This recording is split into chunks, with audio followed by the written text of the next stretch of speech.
tema da minha fala é o fortalecimento do Estado de Direito. Falar em Estado de Direito, a partir dessas duas expressões, Estado nos remete às instituições. O Estado de Direito foi concebido a partir da ideia de um sistema institucional de freios e contrapesos. Na nossa Constituição se fala em independência e harmonia entre os poderes, o que demanda um equilíbrio institucional e demanda mais do que isso. Demanda instituições justas, instituições responsáveis com a sociedade e com o bem comum. Na perspectiva do direito, significa que esse Estado é o Estado onde as leis governam. Não é mais a vontade pessoal, não são mais os interesses individuais, mas a governança e o império está na lei. É o Estado onde a racionalidade deve estar presente, onde a lei e a racionalidade funcionam como um fator de estabilidade e não de crise. É o Estado onde o arbítrio deve ser contido e a justiça deve estar presente. Luiz de Ferrajoli, o pai do garantismo, escreveu um artigo em 2001, o que demonstra que sua visão não era circunstancial, mas uma reflexão que nos faz refletir no dia de hoje. Dizia ele nesse artigo, onde falava sobre o passado e o futuro do Estado de Direito, que o Estado de Direito está em crise. E por que Ferrajoli dizia que o Estado de Direito estava em crise? Ele apontava duas razões básicas e essenciais. Em primeiro lugar, um colapso da capacidade reguladora da lei. Em segundo lugar, um retorno ao papel criativo da jurisdição. São essas duas razões que ele aponta. À luz da segunda razão, ele fala em uma discricionariedade judiciária ou, abro aspas, em juízes desordenados. À luz da primeira razão, a capacidade reguladora da lei, ele fala em legisladores desordenados. Em função de uma inflação legislativa que gera também insegurança jurídica, em função de uma linguagem da lei obscura e tortuosa. Não é sem razão que, diante desse Estado de Direito em crise, Ferrajoli fala em um Estado de Direito fraco, débil, e em um Estado de Direito forte.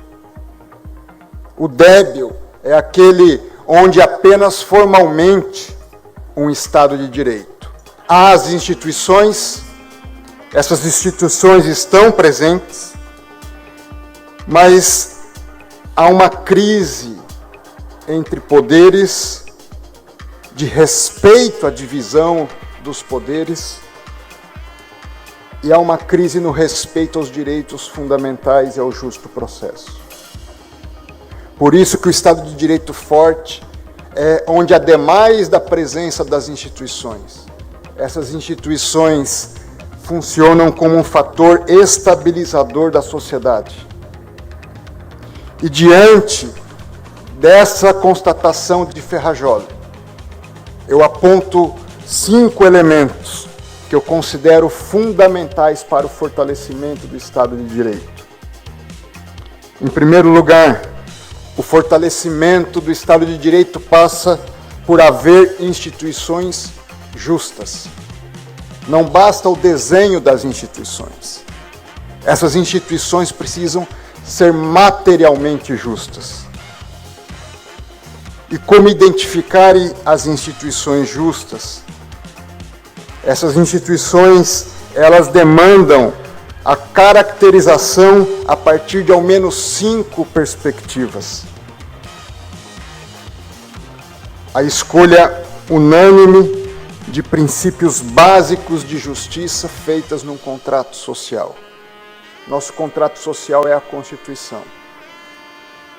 E o artigo 5º e o artigo 6º são fundamentais. Ali estão os direitos individuais e ali estão os direitos sociais. Instituições justas, nessa perspectiva, significa instituições que fazem um compromisso construtivo. Instituições que não são causa de crise, mas são causa de estabilização da sociedade e do país. Em segundo lugar, a escolha das instituições a partir de um desenho, e esse desenho significa a separação entre os poderes. Dizer que um poder tem atribuição significa dizer que o outro poder não a tem. Em terceiro lugar, o efetivo funcionamento das instituições escolhidas. Significa que nós devemos preservar as nossas instituições e quem está nas instituições precisa ser o primeiro agente de preservação da própria instituição. Em quarto lugar, instituição justa demanda o reconhecimento das perspectivas da sociedade.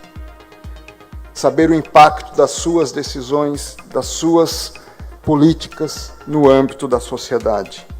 Significa abrir mão dos próprios interesses e interesses pessoais, interesses corporativos em favor do interesse do bem comum.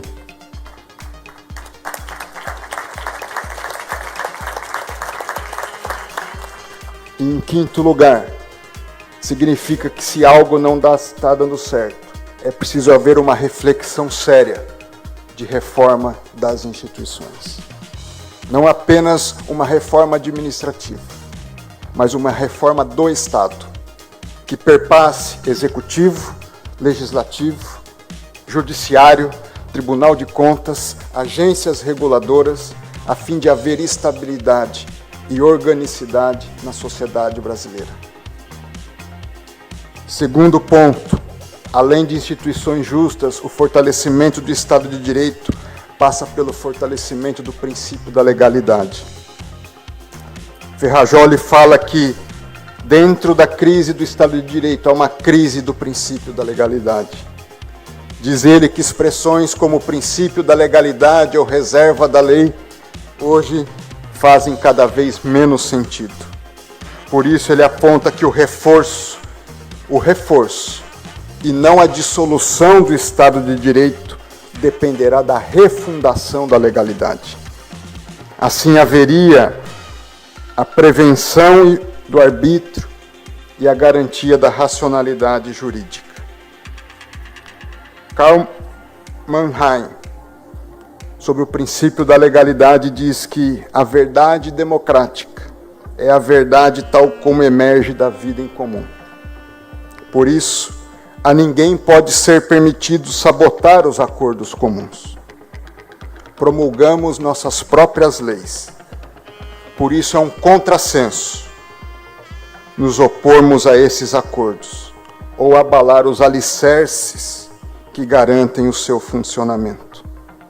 Se modificações se impuserem, existem disposições específicas para a modificação da lei, mediante o consentimento comum. A fidelidade à lei, portanto, consiste, em essência, na fidelidade aos procedimentos livremente escolhidos pela sociedade. A maior ofensa ao espírito da democracia consiste em romper esses procedimentos e aviltar os seus próprios métodos, ele diz. E mais, digo eu, em terceiro lugar, não basta instituições justas e princípio da legalidade fortalecido. O Estado de Direito fortalecido demanda uma autocontenção do Poder Judiciário. Tenho legitimidade para dizer isso, pois integro a mais alta corte do nosso país. O Estado de Direito não significa a prevalência da vontade ou das pré-compreensões dos intérpretes da lei. Eu tenho meus valores, eu tenho minhas pré-compreensões. mas eu devo servir a lei e a Constituição.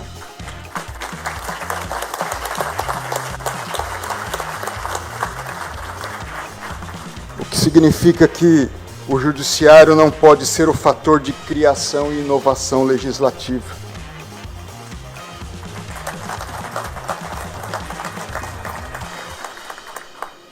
O Estado de Direito impõe a autocontenção, o que se contrapõe ao ativismo judicial. O ativismo suprime, desconsidera e supera os consensos sociais estabelecidos pelos representantes periodicamente eleitos pelo verdadeiro detentor do poder, que é o povo. O ativismo judicial implica no reconhecimento implícito de que o judiciário tem a prevalência sobre os demais poderes. O ativismo implica na superação da vontade democrática, cujo consenso legítimo pode ser decidir, mas também pode ser não decidir. O ativismo judicial implica no enfraquecimento e na superação do princípio democrático. E o ativismo judicial implica no reconhecimento implícito, ainda que não desejado, do enfraquecimento dos demais poderes.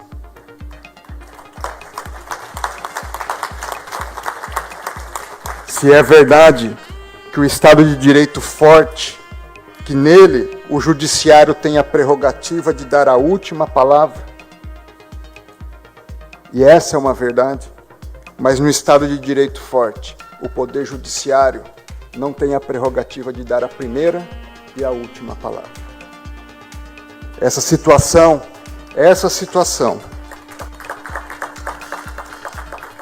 passa a impressão de vivermos não em um Estado democrático de direito, mas em um Estado judicial de direito. Por isso, ao invés de fortalecer a democracia, o ativismo a uma só vez é sintoma e causa do seu enfraquecimento. É sintoma porque se parte do pressuposto de que os demais poderes não estão funcionando adequadamente. E pode ser que isso seja verdade.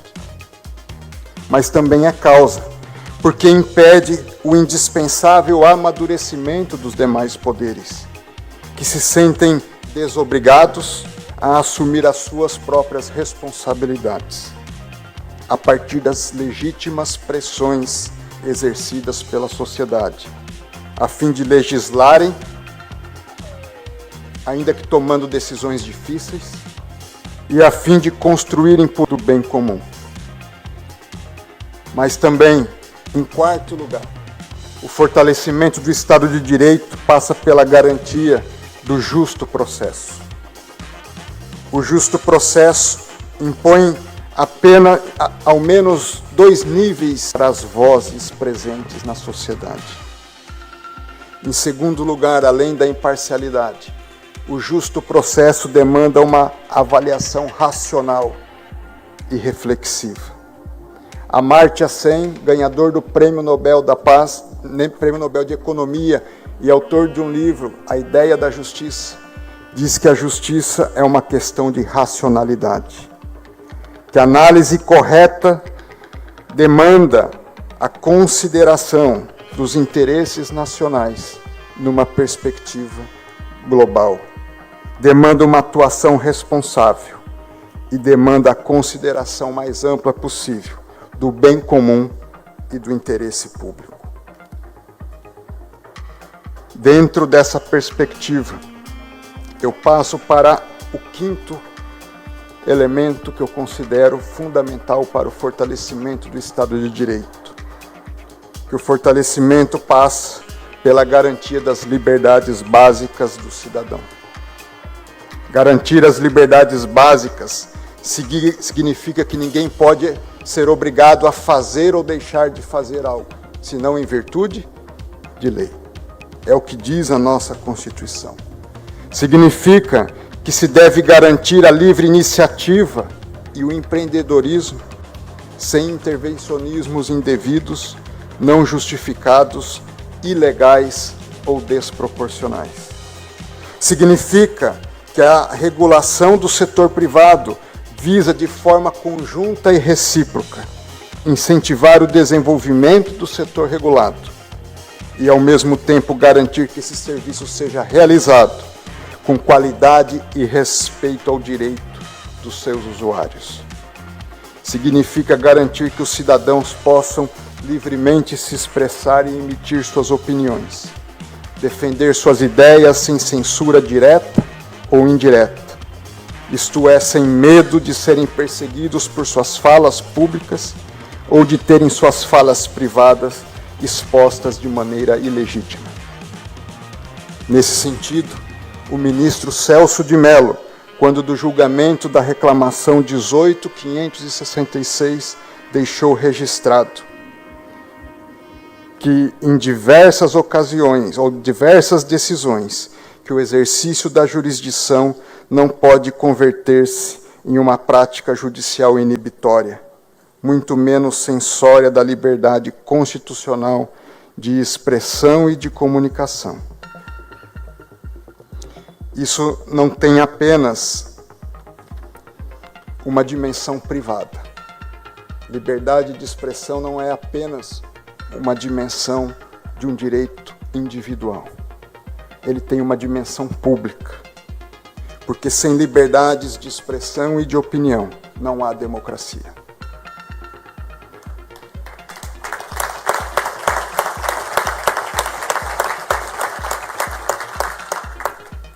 Nesse sentido, Amartya Sen e John Rawls defendem que a democracia está em dissidentes.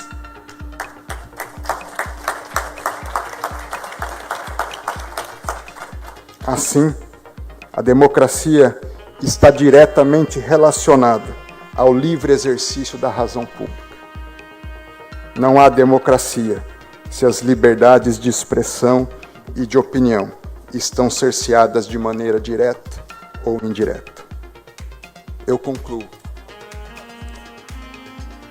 Como eu disse, o fortalecimento do Estado de Direito passa por haver instituições justas, pelo fortalecimento do princípio da legalidade, pela autocontenção do Poder Judiciário, pela garantia do justo processo e pela garantia das liberdades básicas do cidadão. E digo,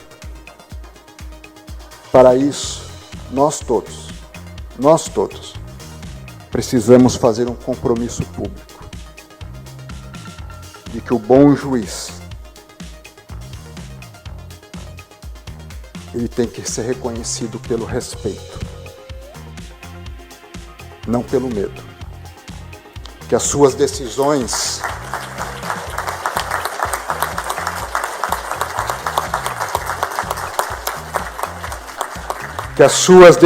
gerem paz social e não caos, incerteza e insegurança. Que o bom político viva para servir e não para se servir.